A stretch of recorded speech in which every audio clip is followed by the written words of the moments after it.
할렐루야. 오늘도 거룩한 주일, 특별히 이 가정의 달, 주님의 전에 나오신 사랑하는 성도님들을 주님의 이름으로 환영하고 축복합니다. 우리 앞뒤 좌우 인사 한번 해볼까요? 반갑습니다. 우리 한 번 더 인사할 때에 사랑합니다, 축복합니다 인사하겠습니다. 사랑합니다, 축복합니다. 네, 아유, 뜨겁게 사랑하셔서 사랑이 끊이질 않는 것 같습니다. 바라옵기는 이 자리에 계신 사랑하는 망담교회 모든 성도님들의 삶과 가정 위에 지금 나눈 이 사랑이 또 은혜가 충만하길 주님의 이름으로 축원합니다. 여러분에게 있어서 집이라는 단어는 어떤 의미이십니까? 집. 편안한 곳. 잠자는 곳, 쉬는 곳. 예. 저는 집 하면은 대학교에 처음 갈 때, 그 대학교에 처음 입학할 당시가 떠오릅니다. 처음 대학교에 입학할 때 저는 대천에서 나고 자라고 이제 드디어 대천을 벗어났습니다. 야호! 벗어났다! 해방이다! 자유다! 라는 생각으로 기숙사에 들어가면서 어찌나 좋았는지 모르겠습니다. 자유가 이런 거구나. 여러분들 아마 그런 경험 있지 않으십니까? 집을 처음 떠날 때 뭐 아쉽고 슬픈 마음도 있지만 또 그 이면에는 기쁜 마음도 존재합니다. 드디어 나에게도 자유가 있다. 잔소리하는 분이 없다. 뭐 저희 어머니가 잔소리를 많이 했다는 건 아닙니다. 예, 저희 어머니가 듣고 계시니까 예, 어머니가 잔소리를 많이 하는 건 아닌데 여튼 잔소리하는 사람이 없다라는 생각에 너무나도 기뻤습니다. 그런데 시간이 지나면 지날수록 떠오르더라고요. 집이 그냥 떠올라요. 밥 먹을 때는 뭐가 떠오릅니까? 엄마가 해주던 그 밥이 그냥 떠올라요. 뭐 엄마 밥이, 저는 참 식당 밥은 맛있다라고 생각하던 사람인데 그 맛과는 또 다르게 엄마 맛이 그리워지고, 또 부모님 집 거실에 누워서 그냥 TV 보는 거, 리모컨 하나만 쥐고 있으면 그 모든 게 정말 행복했던 그 시절이 또 떠오르더라고요. 또 가족들과 웃고 떠들던, 뭐 맨날 웃고 떠들던 것도 아니었는데 이상하게 기억나는 거는 좋았던 기억, 웃고 떠들던 그런 기억이 떠오르곤 했습니다. 그래서 왜 그런 걸까라는 생각을 곰곰이 해봤는데 이런 거더라고요. 집은 단순한 건물이 아니었다라는 것입니다. 집은 가족과 함께 했던 추억이 서려 있는 곳이고, 또 그 집은 나라는 사람이 만들어진 그런 자리이기 때문에 우리는 집을 그리워하게 된다라는 것입니다. 물론 때로는 집이라는 단어를 떠올릴 때 마음 한구석이 시릴 수도 있습니다. 어려운 일과 아픈 일, 괴로운 일이 분명 모든 집마다 존재하기 때문에 시릴 때가 있을 수 있는 거예요. 자녀 때문에 마음을 졸이는 부모님들이 계시기도 하고, 또 가족들 중에 누군가 때문에 정말 여러 가지 근심과 걱정으로 또 막 고민하는 그런 분도 계실 거고, 또 반대로 자녀들 중에서 부모님을 걱정하며 여러 가지 어렵고 힘든 시간을 보내는 분이 계실 수도 있다라는 사실을 우리는 알고 있을 것입니다. 가정을 생각할 때 기쁨과 그런 새로운 소망이 떠오르면 참 좋겠지만 때로는 절망이 느껴질 때도 있을 수 있습니다. 왜 우리 집은 이런 걸까? 이런 생각 해보신 적 있지 않으십니까? 저 옆집은 다 잘 되는 것 같은데 왜 우리 집은 이런 일이 자꾸 생겨날까 하는 절망이 누구에게나 찾아올 수 있다라는 사실을 우리는 잘 알고 있습니다. 오늘 본문 룻기 1장의 말씀은 바로 그런 가정에 대한 이야기가 등장하고 있습니다. 하나님의 백성인 한 가정, 하나님을 잘 섬기던 가정, 하나님이 약속하신 땅에서 거주하며 하나님을 섬기며 살아가던 그 가정 가운데 어려운 일이 찾아옵니다. 흉년이 생깁니다. 흉년이 생기니 어떡합니까? 먹을 곳을 찾아 떠납니다. 그래서 고향을 떠나서 이방 땅 모압으로 나아갑니다. 그리고 그렇게 나아갔는데 거기에 뭐 밝은 세상이 있었습니까? 아니죠. 모압 땅을 갔는데 거기서도 어려움이 있었습니다. 거기서도 먹을 게 없었나 봐요. 결국에 빈손으로 다시 고향으로 돌아가자 해서 돌아오게 됩니다. 그런 말씀이 남겨져 있는 말씀이 바로 룻기 1장의 말씀, 룻기 전체의 말씀입니다. 특히 우리는 룻기를 보면서 생각하는 것, 룻이라는 며느리, 룻은 며느리거든요. 룻은 이방 땅에 살던 며느리인데 그 며느리의 효도 이야기로 룻기를 생각할 때가 많은데, 여러분, 이 룻기는 그런 효도 이야기가 주를 이루는 것이 아님을 기억하고 우리는 말씀을 읽어야 합니다. 이 룻기가 이야기하는 것이 무엇이냐? 하나님의 구원의 역사. 중심은 이 구원의 역사예요. 이 구원의 역사를 어떻게 이루어 가시는지, 그게 담겨져 있는 책이 바로 이 룻기다라는 것입니다. 모든 것이 무너진 듯한 한 가정에 다시 하나님께서 찾아가셔서 소망을 일으키시고, 그 가정을 통해 메시아의 길을 예비하시는 하나님의 놀라운 역사가 이 룻기에 담겨져 있습니다. 즉, 우리는 룻기를 읽으면서 우리 가정에도, 절망스러워 보이는 우리 가정에도 다시 한번 소망을 품을 수 있다라고 깨달을 수 있습니다. 그리고 우리가 우리 가정을 통해서 놀라운 일을 다시 한번 이룰 수 있구나라는 사실을 다시 한번 배울 수 있습니다. 또 다짐할 수 있습니다. 오늘 이 시간에는 룻기 1장을 함께 살피면서 우리 가정에 소망이 있는 이유, 아직까지 우리 가정에 소망이 있는 그 이유를 두 가지로 함께 나눠보고자 합니다. 사랑하는 성도 여러분, 우리 가정에는 아직 소망이 있습니다. 여러분의 가정에는 소망이 있습니다. 믿으십니까? 믿으셔야 합니다. 믿음이 그 시작점이 될 거예요. 여러분 가정에 어떤 일을 하나님께서 이루실까 기대하는 마음으로 우리는 삶을 살아내야 합니다. 그 믿음으로 오늘 우리가 이 말씀을 보려고 하는데, 우리 가정 가운데 아직 소망이 있는 이유, 그 첫 번째는 떠나간 가정도 잊지 않고 다시 부르시는 하나님이 계시기 때문에, 떠나간 가정도 잊지 않고 다시 부르시는 하나님이 계시기 때문에 우리는 소망이 있다라고 고백할 수 있는 것입니다. 본문 1절을 한번 여러분 성경책으로 한번 살펴보십시오. 1절에 뭐라고 시작하느냐? 사사들이 치리하던 때에 그 땅에 흉년이 드니라. 사사들이 치리하던 때에 그 땅에 흉년이 드니라. 이렇게 말하고 있죠. 흉년이 지금 어디에 들었느냐? 베들레헴. 베들레헴 여러분 들어보셨죠? 예, 베들레헴 너무나도 유명한 하나님의 땅이에요. 하나님의 땅에 지금 흉년이 들었다라는 거예요. 예수님이 태어난 그 동네 베들레헴에 이제 흉년이 들었다라고 해요. 그런데 그 베들레헴이라는 이름의, 이 도시 이름인데 이 도시 이름의 뜻이 무엇인지 아십니까? 베들은 집, 레헴은 떡. 떡 좋아하십니까? 예, 저도 떡 요즘 참 좋아하는데, 이 정읍에 와서 새롭게 배운 이름 소머리 떡. 예, 저는 그게 소머리 떡인지 몰랐어요. 소머리 떡이 뭐 원래 표준어인가요? 잘 모르겠지만 어쨌건 그 소머리 떡이 어찌나 맛있는지 모르겠는데, 이 베들레헴에도 아마 이 소머리 떡이 있지 않았을까라고 저는 그냥 한번 생각해 봅니다. 왜냐? 제가 좋아하니까.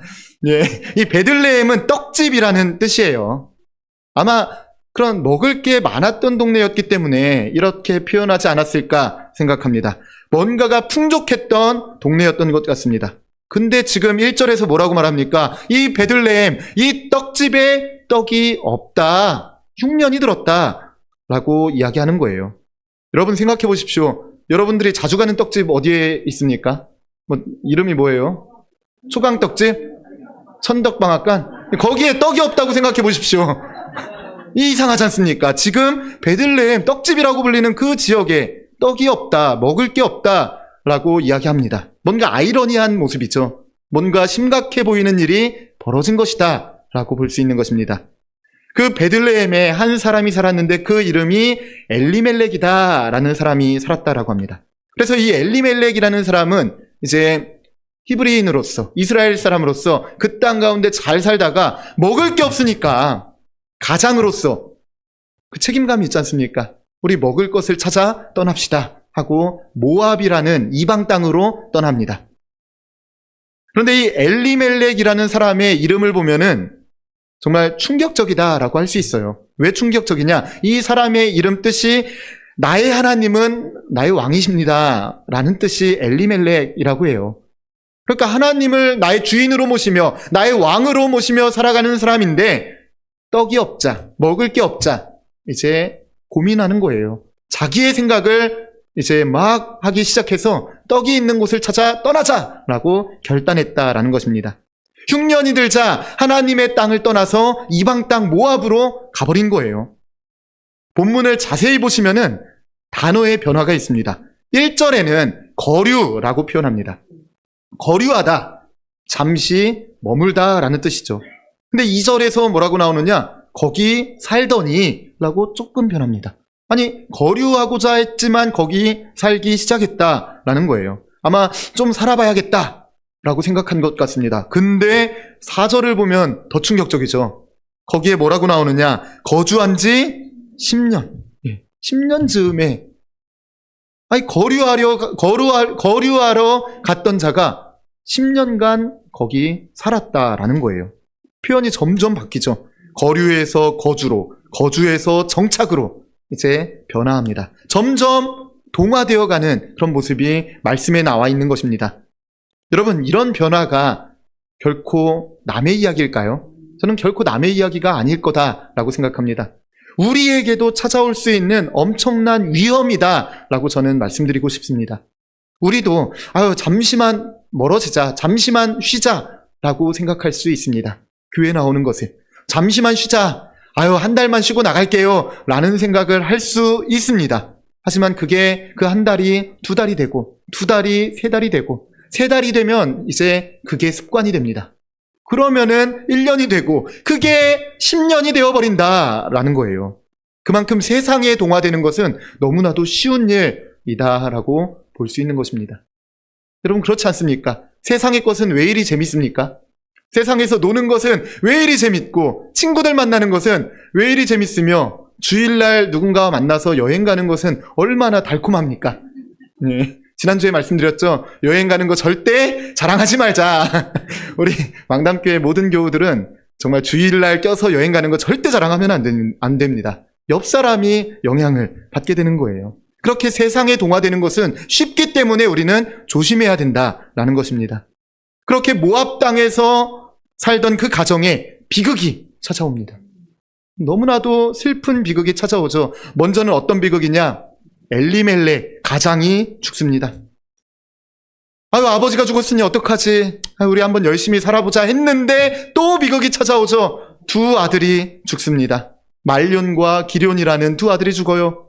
결국 그 가정에 남은 사람이 누굽니까? 어머니 나오미와 2 며느리만 남아요. 얼마나 어색하겠습니까? 어머니와 시어머니와 2 며느리만 남은 그런 상황이 생긴 것입니다. 과부만 남아버린 거예요. 얼마나 비통스러운 상황입니까? 지금 나오미는 모든 것을 잃었어요. 빈손이 된 거예요. 그 당시에는 남자가 없으면은 여자가 생활하기 너무나도 힘든 시대였습니다. 지금은 여자들도 일 열심히 하잖아요. 아니, 여자들이 일을 더 잘하잖아요. 그래서 여자들이 더 인정받고 또 존중받는데, 그 당시에는 지금으로부터 3000년 전이니 어땠겠습니까? 여자들이 먹고 살 방법이 없었어요. 또 다른 남편을 찾는 방법밖엔 없었습니다. 19절을 보시면 베들레헴으로 돌아온 나오미에게 베들레헴 사람들이 이 사람이 나오미냐라고 물어요. 그때 나오미가 뭐라고 말하느냐? 나를 이제 더 이상 나오미라고 부르지 마세요. 나는 이제 마라라고 불러주세요 라고 이야기를 합니다. 여러분, 얼마나 절망과 슬픔 속에 한 말이겠습니까? 엄청난 절망과 슬픔 가운데 한 말이 바로 이거예요. 나오미라는 말과 마라라는 말은 어찌 보면 정반대의 말이다 라고 볼 수 있습니다. 나오미는 유쾌함, 기쁨 이런 뜻인데, 마라, 이거 출애굽기에 나오잖아요. 쓴물 할 때 마라가 나왔잖아요. 쓰디씀, 고통을 표현하는 단어가 이 마라예요. 나를 이제 기쁨이라 말하지 말고 유쾌함이라고 부르지 말고 나를 이제 쓰디쓴 고통을 갖고 있는 사람이라고 불러주세요라고 이 나오미가 이야기를 했다라는 것입니다.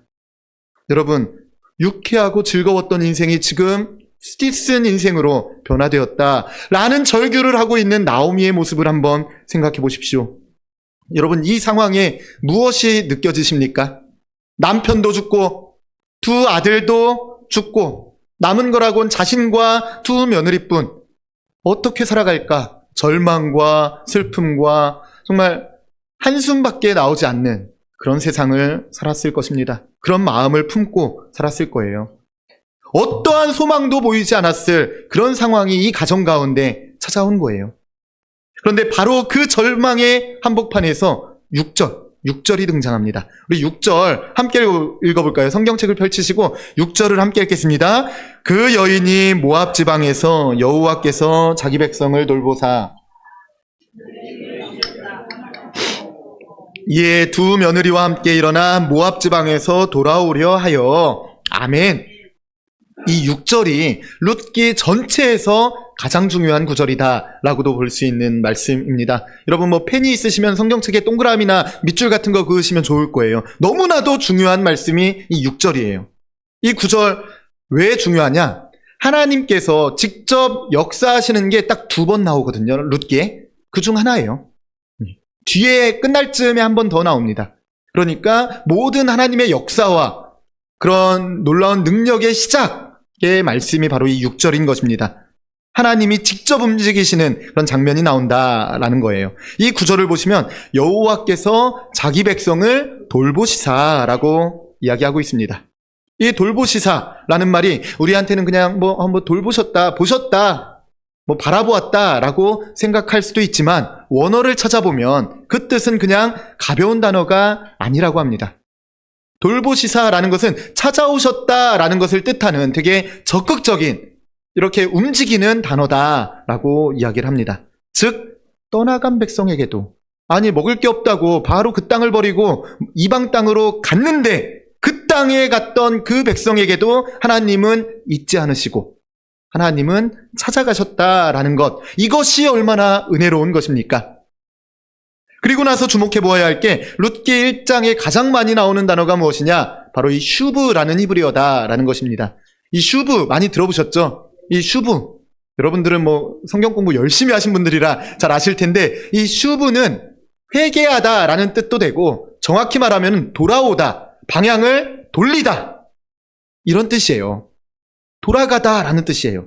지금까지 세상을 향해 돌아갔다면 슈브, 하나님을 향해 돌려야 한다라는 뜻이 이 슈브인데 룻기 1장에 가장 많이 나오는 단어가 이 슈브라고 합니다. 그러니까 1장에만 12번이 등장한다라고 해요. 여러분 반복은 강조다 늘 이야기했지 않습니까?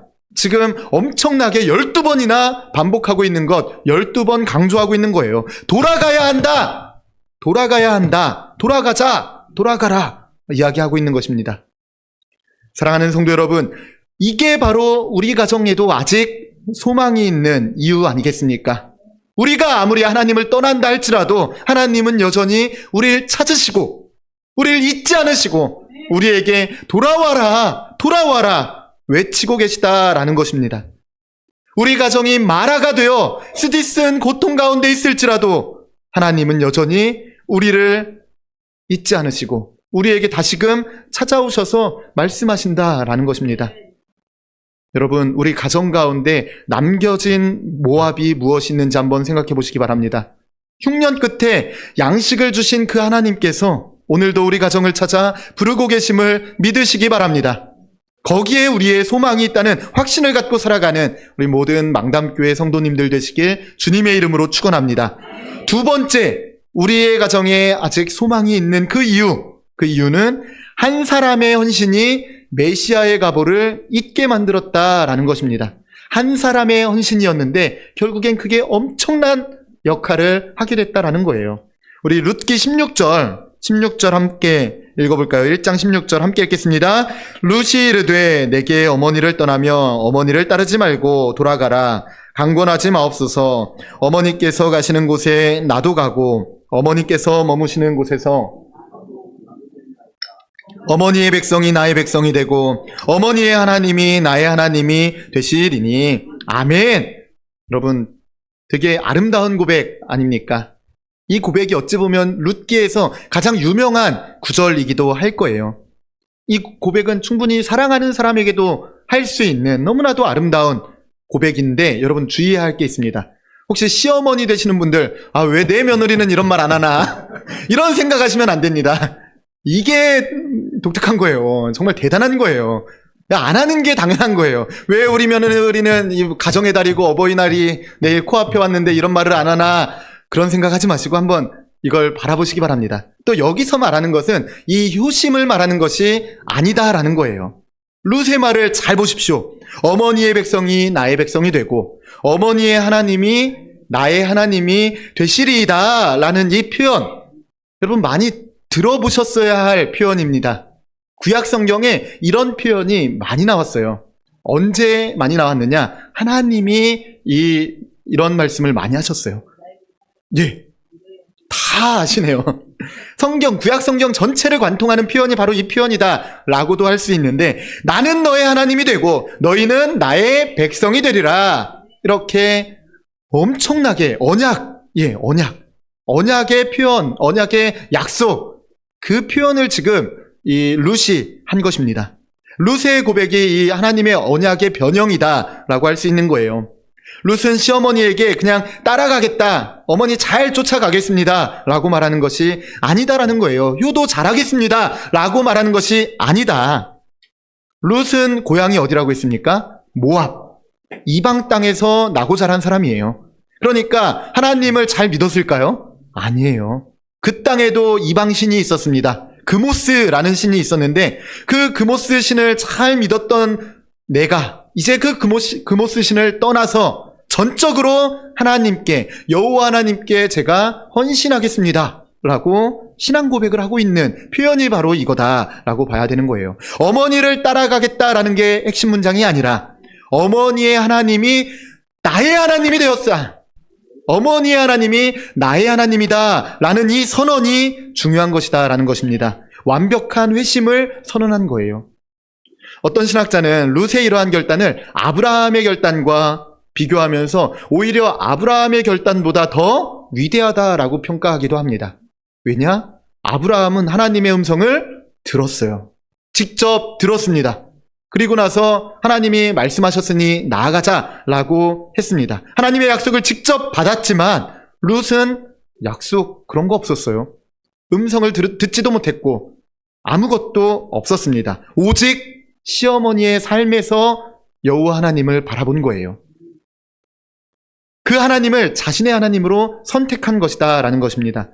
아니, 어찌 보면 어려운 일들이 더 자꾸 일어나고 더 최악으로 가는 그런 모습을 바라보았는데도 룻은 끝까지 어머니 하나님을 믿겠다 다짐하고 결단했다라는 거예요. 어머니가 믿는 그 하나님을 원망하지 않고 그 하나님을 섬기겠다 결단했다라는 것입니다. 룻이라는 여인이 모압 땅에서 그모스 신을 섬겼다라고 했지 않습니까? 얼마나 하나님이 웃어 보이겠습니까? 웃어 보일 수도 있을 거예요. 아니, 하나님 믿는 가정은 이렇게 다 안 돼? 라고 생각할 수 있지 않습니까? 아직까지는 주님의 축복이 없기 때문에 왜 선택하는 것마다 안 되는 걸까? 라는 생각하면서 하나님 믿지 말아야겠다 라고 생각할 수도 있는데, 확실한 믿음을 품고 있는 시어머니 나오미를 바라보며 나오미의 삶을 통해 그 신앙의 모습을 통해 룻은 보았던 것 같습니다. 잘 될 때만 믿는 것이 아니라 가장 어려운 상황에도, 모든 게 끝난 것 같은 그 상황에도 믿음을 잃지 않고 그 믿음을 붙들고 있는 그 어머니의 모습을 보며 그 어머니가 믿는 그 하나님, 그래, 그 하나님이 정말 무언가 있나 보구나, 끝까지 그 하나님을 믿어야 되는구나, 이 룻은 배우기 시작한 것입니다. 그분이 진짜다라는 확신을 갖고 이제 살아간 거예요. 그 확신이 없었다면 어떻게 하나님을 믿었겠습니까? 그 확신이 룻에게 생긴 거예요. 그리고 그 확신으로 섬긴 겁니다. 선택한 것입니다. 여러분, 격언 중에 유명한 격언이 있습니다. 이런 말이 있는데, 설명된 신앙은 잊혀지지만 살아낸 신앙은 반드시 전수된다. 이게 참 멋있는 말 아니겠습니까? 또 우리가 기억해야 할 말 아니겠습니까? 결국 나오미가 살아낸 신앙은 전수됩니다. 심지어는 이방 여인인 며느리에게까지 전수되었습니다. 한 사람의 살아낸 신앙이 또 다른 사람의 결단을 만들어낸 거예요. 정말 선한 순환이 일어나기 시작한 것 아니겠습니까? 그런데 룻 이야기는 여기서 끝나지 않습니다. 룻기 마지막인 4장을 보시면 룻은 정말 놀랍게도 하나님의 은혜를 입게 됩니다. 어떤 은혜냐? 보아스라는 사람과 우연찮게 만나게 되고 그 보아스와 결혼하고 오벳을 낳습니다. 오벳 많이 들어보셨죠? 우리 족보를 볼 때 오벳 많이 등장합니다. 오벳이 낳은 자가 이세가 낳은 자가 누굽니까? 다윗. 다윗왕을 낳게 되는 거예요. 그리고 다윗의 자손으로 누가 이 땅 가운데 오십니까? 예수 그리스도께서 이 땅에 오신다라는 거예요. 즉 룻이 예수 그리스도의 선조가 되었다. 룻을 통해서 예수 그리스도의 계보가 이어졌다. 메시아의 계보가 이어졌다라는 것입니다. 여러분, 이방 땅에서 태어나서 살던 한 여인, 그 이방신 그모스 신을 섬기던 그 여인의 신앙적 결단이 결국에는 1000년 후에 예수 그리스도를 이 땅 가운데 오게 만들었습니다. 메시아의 계보를 룻을 통해 이룬 거예요. 사랑하는 성도 여러분, 우리의 가정에도 아직 소망이 있는 이유가 바로 이것입니다. 한 사람의 결단이 한 가정을 바꾸고, 한 가정의 변화가 한 지역 사회를 변화시키고, 그 지역 사회가 변화될 때 나라와 민족이 변화되고, 나라와 민족이 변화되어 온 열방을 변화시키는 아름다운 역사가 시작된다라는 그 사실을 우리는 바라보아야 하지 않을까요? 하나님은 오늘도 우리 가정 안에서 그 한 사람을 찾고 계십니다. 저와 여러분의 가정에서 한 사람이 누구인가 계속해서 찾고 계시다라는 거예요. 이 자리에 있는 저와 여러분이 그 한 사람이 되길 누구보다 눈물로 기도하고 계신 분이 바로 우리 주님이심을 믿으시기 바랍니다. 여러분을 통해 여러분들의 자녀가 새로운 결단을 하게 될 것이고, 여러분을 통해 여러분들의 손주들이 또 새롭게 결단하여 신앙의 계보가 더욱더 아름답게 이루어져야 하지 않겠습니까? 사랑하는 성도 여러분, 말씀을 정리합니다. 오늘 우리는 룻기 1장의 말씀을 통해 우리 가정에 아직 소망이 있는 이유 2가지를 함께 살펴보았습니다. 첫 번째는 하나님께서는 떠나간 가정도 잊지 않고 다시 부르시기 때문에 우리에게도 소망이 있다. 지금까지가 중요한 게 아니에요. 지금부터가 중요합니다. 이번 한 주간 우리 어떻게 살아가길 원합니까? 하나님 바라보며 살아가야 합니다. 하나님께 부르짖으며 하나님을 붙잡고 하나님께 나아가며 살아가야 합니다. 그래서 우리는 소망이 있다라고 말할 수 있는 것이고, 둘째는 한 사람의 헌신이 메시아의 계보를 잊게 만들었다. 그렇기 때문에 우리에게도 소망이 있다라는 것입니다. 나의 헌신이, 나의 결단이 우리 가정을 더욱더 아름답고 멋지게 세상 가운데 존귀하게 쓰임받게 만든다라는 그 사실을 기억하시기 바랍니다. 룻기 1장 22절을 보시면 모압 지방에 살던 나오미가 이방인 며느리 룻과 함께 베들레헴에 들어갔는데 그때가 보리 추수를 시작할 때쯤이라고 표현하고 있습니다. 회복이 시작된 거예요. 흉년이었는데 보리가 이제 추수되기 시작했다라는 것입니다. 먹을 게 생길 즈음에 베들레헴에 도착했습니다. 여러분, 이게 우연일까요? 우연이 아닙니다. 하나님의 놀라운 역사 아니겠습니까? 회복의 끝자락에서 우리는 결국 만나게 됩니다. 무엇을 만나느냐? 하나님의 섭리를 만나고 또 예수 그리스도를 만나게 된다. 그 예수 그리스도를 만나면 모든 것이 끝이다 라는 사실을, 그 믿음을 날마다 우린 품고 살아야 합니다. 사랑하는 성도 여러분, 주님은 지금도 우리를 부르고 계십니다. 우리를 찾고 계십니다. 그 한 사람을 계속해서 찾고 계십니다. 지금 저와 여러분이 그 한 사람이 되길 원하고 바라며 주님은 이 시간에도 우리에게 말씀하고 계심을 믿으시기 바랍니다.